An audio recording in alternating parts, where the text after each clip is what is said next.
Under the Trump administration, we will defend the proud tradition of female athletes, and we will not allow men to beat up, injure, and cheat our women and our girls. From now on, women's sports will be only for women.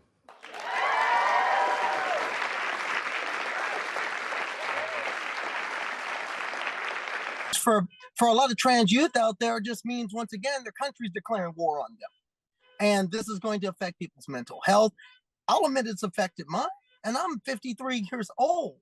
I mean, but for young people coming up, especially for these kids, and especially in middle school and high school, this is very difficult. This is brutal on them. It's harsh on their families.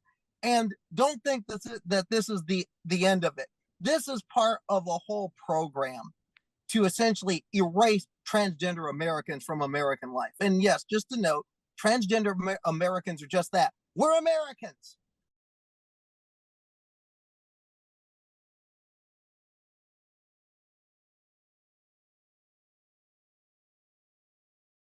Today is another example, at the highest level in seat and position and power in the world, watching the new president of the United States articulate complete, utter nonsense and doing complete harm to the most vulnerable communities in his own society within the boundaries of the United States, which will have generational harm long term.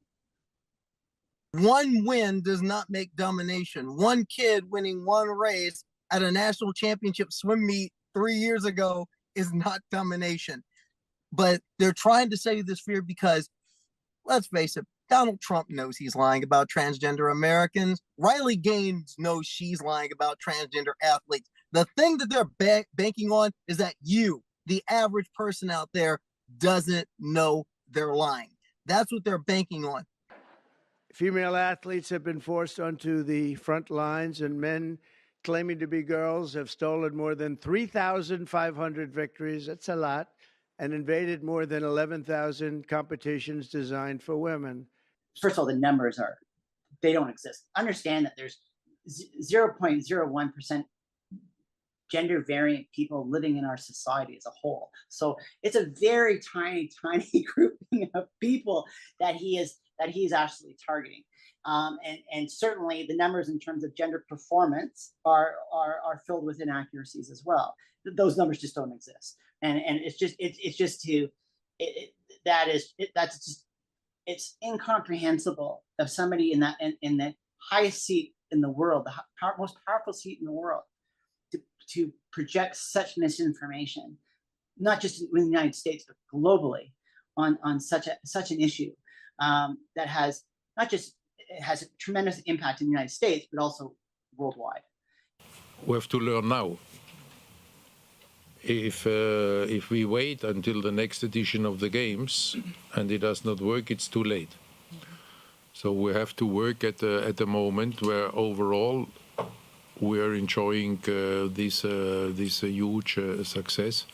And I think it's somebody like a Thomas Bach in the position as the leader of the IOC, and other governments, either be Canada or other nations who have policies on human rights, that this is a time to stand up and to be able to say, we can do better.